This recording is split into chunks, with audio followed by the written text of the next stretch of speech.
25 मार्च रोजी शेतकऱ्यांचा जिल्हाधिकारी कार्यालयावर धडक मोर्चा.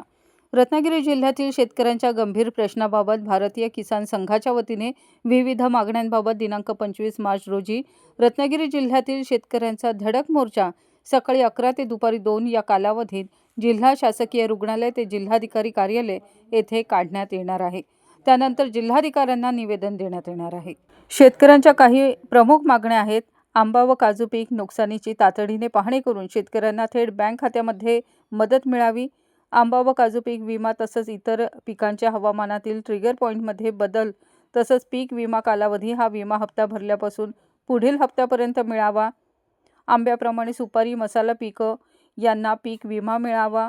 मंजूर सोलर पंप तातडीने उभारणी तसंच सोलर शेती पंप सक्तीचा न करता शेतकऱ्यांच्या मागणीनुसार 1 फेज व 3 फेज शेती वीज जोडणी द्यावी तसंच सोलर पंपाची सबसिडी शेतकऱ्याला देण्यात यावी.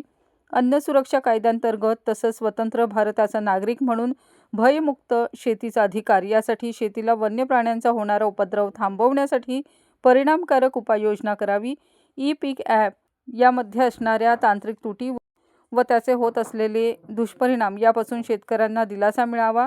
कोकणातील भौगोलिक परिस्थितीनुसार शासनाच्या विविध योजनांमध्ये आवश्यक तो बदल करावा.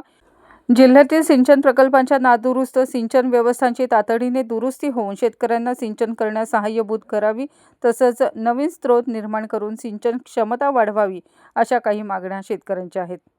शेतकऱ्यांनी स्वतःचे प्रश्न सोडवण्यासाठी भारतीय किसान संघाच्या वतीने स्वतः नेतृत्व करण्यासाठी मोर्चात मोठ्या संख्येने सहभागी व्हावे असे आवाहन रत्नागिरी जिल्हा मंत्री धनंजय श्रीविजय जोशी